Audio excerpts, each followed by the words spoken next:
Sakit kita akan berulang-ulang? Ya iyalah, ya tentulah tubuh kita tidak fungsional.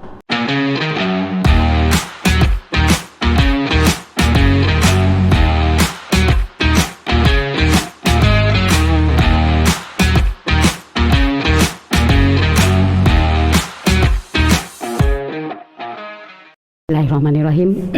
Assalamualaikum warahmatullahi wabarakatuh.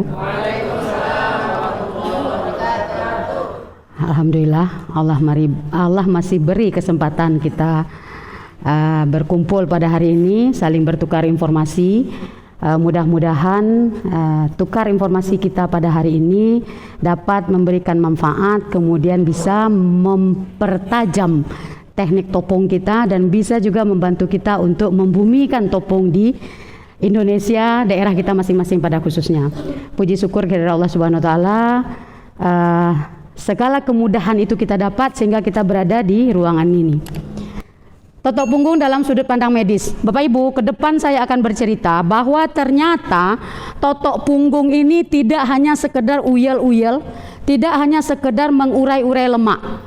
Ternyata terjadi hal yang luar biasa di tubuh kita pada waktu kita melakukan gerakan sederhana totok punggung. Bapak Ibu bisa lihat nanti betapa luar biasanya ternyata totok punggung. Nah, Bapak Ibu, kita tahu bahwa sebenarnya tubuh kita itu bisa menyembuhkan diri sendiri. Jadi Allah sudah siapkan sistem sebenarnya di tubuh kita. Kalau kita sakit, ada sistem nanti yang akan memperbaiki apapun itu penyakitnya. Apakah infeksi, apakah mutasi sel yang menjadi sel kanker, apakah penyumbatan pembuluh darah, kolesterol yang tinggi, sebenarnya tubuh kita bisa mengendalikan. Tapi sayang seribu sayang, kita tidak biarkan tubuh kita berada dalam fungsinya. Jadi jantung tidak berada dalam fungsinya, hati tidak, dia berada pada posisi yang selalu kelelahan. Hati lelah, jantung lelah, pembuluh darah lelah. Kenapa? Karena gaya hidup kita yang tidak bagus. Gaya hidup kita yang membuat dia lelah. Kalau kita runut, kalau kita pikir-pikir, kalau kita rewind, ya kan? Kita semua ini memang sudah membuat tubuh kita ini lelah bertahun-tahun. Nanti kita lihat satu persatu. Itulah kenapa tubuh tidak mampu menyembuhkan diri sendiri. Sehingga dia harus dibantu dengan berbagai macam cara, dengan berbagai macam tindakan, ya kan? Nah, kalau tubuh kita fungsional, Bapak Ibu, kita tidak butuh, tubuh bisa mampu sendiri. Tapi sayang, tubuh kita sekarang tidak berada pada posisi fungsional itu. Kenapa? Apa yang membuat dia tidak fungsional? Pertama ini, kalau dari penyebab, penyakit itu dikelompokkan bisa disebabkan oleh, ada jenisnya infeksi, ada degeneratif, ada genetik. Genetik ini yang dibawa dari lahir. Degeneratif karena faktor umur dan gaya hidup, ya. Termasuk ini yang berdiri di depan ini berisiko dengan terbukti, ya. Nah, kemudian bakteri kita lihatlah ada virus, jamur. Kalau sekarang yang tren kan corona. Sebenarnya kalau tubuh kita fungsional, Bapak Ibu, ini akan aman. Penyakit ini tidak akan ada. Tapi tubuh kita sekarang hampir semua kita tidak berada pada posisi fungsional. Boleh dicek. Tadi pagi, nah kecuali kalau totok punggung sebelum tidur ya. Tadi pagi yang bangun tidur, siapa yang tidak merasa pegal atau lelah? Siapa yang merasa begitu matanya dibuka, segar sekali hari ini, tidur saya cukup? Siapa yang merasa seperti itu? Tidak ada kan? Terbukti tubuh kita tidak berada pada posisi fungsional. Kenapa? Sebenarnya pada waktu tidur itu adalah saatnya tubuh kita mengembalikan fungsinya. Tidur kita tidak berkualitas, Bapak Ibu. Iya Bu, ambo kurang lalok. Tadi malam tiba jam 1, lalok jam ampe. Bapak Ibu tahu sebenarnya tubuh manusia itu butuh tidur berapa? 8 jam berapa? Sehari? Tidak. 8 jam itu istirahat.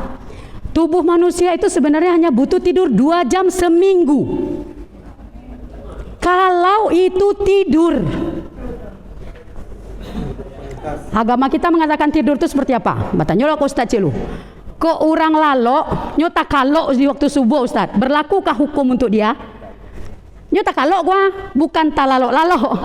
Artinya betul-betul jadi orang tidur itu sebenarnya yang seperti orang mati. Itu yang tidur. Jadi dalam episode 8 jam kita tidur itu hanya beberapa menit itu kita yang tidur, yang saat tubuh kita mengembalikan fungsinya itu. Tapi kalau golek-golek, badan tiang di luar tada ngajuo, itu lalok-lalok tuh Bapak Ibu. Bukan lalok. Nah, jadi itu. Terbukti sekarang kan, harusnya kita bangun tidur seperti anak kecil. Itu yang tidur berkualitas, fungsional dia bekerja. Anak kecil begitu dia buka mata, dia bangun, dia berlari. Nggak pernah dia coba pandai-pandai badannya dong. Kecuali kalau dia demam atau sakit. Rewel dia kan. Nah, kita hampir setiap bangun tidur kita rewel sebenarnya. Kalau boleh merengek-rengek, kita merengek-rengek kan? Karena tidur kita tidak berkualitas. Ya, tidur kita tidak berkualitas sehingga kita apa? Sakit. Ada konsep tentang sakit. Dr. Raymond mengatakan bahwa satu-satunya penyebab manusia jatuh sakit adalah karena sel di dalam tubuh manusia yang mati lebih banyak jumlahnya dibandingkan sel baru yang hidup. Jadi kita setiap hari tubuh kita ini selnya mati.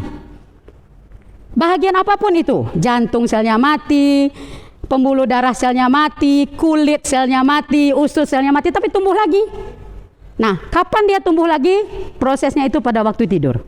Kalau tidur kita tidak berkualitas, tentu dia tidak tumbuh sebanyak yang mati. Tumbuh juga. Nah, itulah kenapa tubuh tidak fungsional itu dia.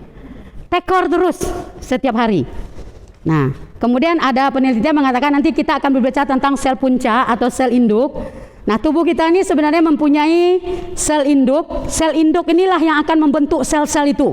Misalnya ada sel di otot jantung yang mati, ada sel induk di otot jantung yang akan namanya saja induk. Sayangnya, sel induk itu mulai menurun pada usia 20 tahun. Secara alamiah menurun pelan-pelan. Dan menjadi sangat menurun dia karena kondisi tubuh kita yang tidak fungsional. Sangat menurun dia karena radiasi. Sangat menurun dia karena pola makan yang tidak sehat. Tinggi karbohidrat, kurang serat, banyak minyak, kaya gorengan, kaya radikal bebas. Sehingga apa? Tubuh kita kekurangan terus, kelelahan terus. Ya kan, ini yang terjadi. Kalaulah sel tubuh kita yang mati itu seimbang dengan yang tumbuh baru, kita sehat. Oke, kita simpan di sini dulu, kita lanjut. Nah, ini cerita tentang sel punca tadi, tentang sel induk atau stem cell. Ini kan sekarang dikembangkan orang ini, terapi stem cell kalau Bapak Ibu tahu ya. Sebenarnya tubuh kita punya dia. Ceritanya begini. Saat kita terluka atau sakit, apapun itu kondisinya, misalnya kalau yang gampang dia itu kan luka, tergores, atau sakit apa? Sakit jantung, sakit gula, ya kan? Pada saat kita sakit, ya kan? Sel di tubuh kita kan juga akan terluka dan sakit. Pada saat ini, maka stem cell kita, sel punca kita akan aktif dia. Ini kalau dia memang siaga. Kalau memang tubuh itu fungsional, sel puncanya akan siaga. Tapi kalau tubuh tidak fungsional, sel puncanya bodoh, Bapak Ibu. Dia tidak tahu kalau ada sel yang rucaknya nganggung-nganggung seh. Itu yang terjadi di kita. Kita punya sel punca, tapi nganggung-nganggung seh. Enggak paham semua ya. Dia apa ya? Melongo. Dia melongo saja. Begitu dia lihat ada sel yang mati, diliatin. Dia tidak bekerja membuat sel baru. Atau kalau kita ibaratkan satpamnya on. Lewat orang pencuri nyo calian se, nyo lihat se. Alanya buka-buka pintu rumah nyo calian se. Begitulah posisi sel punca kita sekarang. Masuk bakteri ditontonnya saja. Ya, terinfeksilah kita. Nah, nanti ternyata totok punggung membangunkan ini. Nanti kita lihat bagaimana dia membangunkan ini. Ya kan? Jadi tubuh kita ini sebenarnya yang memproduksi sel baru itu namanya sel punca atau stem cell. Nah, ini saya berikan Bapak Ibu untuk bisa kita berkomunikasi dengan pasien, dengan klien, bahwa nanti akan terjadi sering kalau pasien apa? Bu, saya sudah totok 12 kali. Ya kan? Dulu tangan yang ini sakit setelah ditotok 5 kali enak, sekarang sakit lagi. Bahasanya apa? Totok punggung itu tidak menyembuhkan. Padahal yang terjadi ini. Seseorang bisa menjadi sakit apabila dia mempunyai faktor resiko, dan faktor resiko ini berkembang, dia akan sakit. Apa itu faktor resikonya? Satu, faktor resiko yang tidak dapat dimodifikasi. Contoh, umur. Ada kan penyakit karena faktor umur? Ya kan, seperti sakit jantung, itu kan sebenarnya sakit orang tua. Tapi kenapa sekarang orang muda-muda sudah sakit? Karena tubuhnya sudah tua. Selnya banyak yang mati. Jadi posisinya itu sudah sama dengan orang tua. Kenapa orang masih muda-muda sekarang sakit gula? Karena tubuhnya sudah tua. Tidak mampu tubuhnya membentuk sel baru. Nah, jadi orang sekarang banyak yang sudah tua di awal ya. Tua di awal tubuhnya itu. Ya, kemudian ada jenis kelamin. Jadi ada penyakit yang memang hanya pada kelamin tertentu. Contoh kanker serviks hanya ada pada perempuan. Kanker prostat hanya ada pada laki-laki. Kanker payudara? Dua-duanya. Sekarang sudah mulai meningkat kanker payudara pada laki-laki. Ya kan? Saya tidak memberi kabar petakut, Pak. Cuman manggaham siste ya. Ya kan? Ya. Kemudian riwayat keluarga, katanya ini masih dalam masih dalam perdebatan. Katanya kalau kita punya keluarga menderita penyakit tertentu, katanya kita punya faktor risiko. Ini faktor risiko ya. Nah, faktor risiko ini tidak selalu membuat orang sakit. Kalau faktor risiko ini tidak dikendalikan, orang baru sakit. Nah, ini faktor yang tidak dapat diganggu gugat. Ya sudahlah, kita terima nasib lah. Kita perempuan memang berisiko dengan kanker serviks. Yang laki-laki memang berisiko dengan kanker prostat. Tapi ini masih bisa, persentasenya kecil. Ya kan? Jadi ini akan dikalahkan oleh ini. Ada faktor yang dapat dimodifikasi. Kemudian ada faktor risiko spesifik. Faktor risiko spesifik juga bisa diperbaiki. Nah, ini yang dapat dimodifikasi nih kebiasaan kita nih. Bapak Ibu lihat makan kita tadi, Bapak Ibu lihat snack Bapak Ibu tadi pagi. Karbohidrat, gorengan, tidak ada serat atau minimalis banget. Ya, nasi kita berapa porsinya tadi? Wow, sebenarnya idealnya adalah sepertiga piring kita itu isinya sayur, sepertiga lagi protein, sepertiga lagi karbohidrat. Nah, ya sudahlah, itu yang terjadi kan? Ya, makanya seperti yang di depan, tidak proporsional dan beresiko, ya kan? Beresiko. Nah, ini yang dapat modifikasi. Artinya apa? Kita bisa perbaiki. Kita dari sekarang bisa mulai latihan mengurangi lemak, mengurangi karbohidrat, memperbanyak serat. Kemudian faktor spesifik yang sudah kita punya. Ini juga akan membuat orang sakit lebih mudah. Kegemukan, tekanan darah tinggi, gula darah tinggi, kolesterol ya, dislipidemia. Bapak Ibu, hipertensi itu, tekanan darah itu, dia baru menyebabkan orang sakit kalau sudah mengganggu organ. Gula darah tinggi, kan gula di dalam darah kita yang tinggi. Selama dia tidak mengganggu organ, kita tidak sakit. Ya kan? Orang baru sakit, baru dikatakan sakit DM, kalau dia sudah ada keluhan. Sudah kesemutan, sudah mudah lelah, berarti organnya sudah terganggu. Tapi kalau gula darahnya yang tinggi, dia tidak terganggu, tidak sakit. Nah, jadi ini bisa kita kendalikan, dan supaya tidak kita sakit, tentu harus kita kendalikan. Tentu perbaiki gaya hidup, dan kalau sekarang kita berbicara topung, saya bilang bahwa gaya hidup ini harus ditopang oleh topung. Lah terlanjur gadang bentuk ikwa. Kan menunggu waktu. Aduh, melirik ambu ke? Aduh, melirik tadi. Amo nak mantau tetagak doang. Sudah terlanjur seperti ini Bapak Ibu, ya kan? Kan butuh waktu kita menuju ideal. Sudah terlanjur terbiasa makan nasi banyak, kan butuh waktu kita untuk bisa mengurangi makan nasi. Nah, menjelang kita dapat yang ideal itu, kita lakukanlah kalah totok punggung. Sakit kita akan berulang-ulang? Yo iyalah, ya tentulah. Tubuh kita tidak fungsional.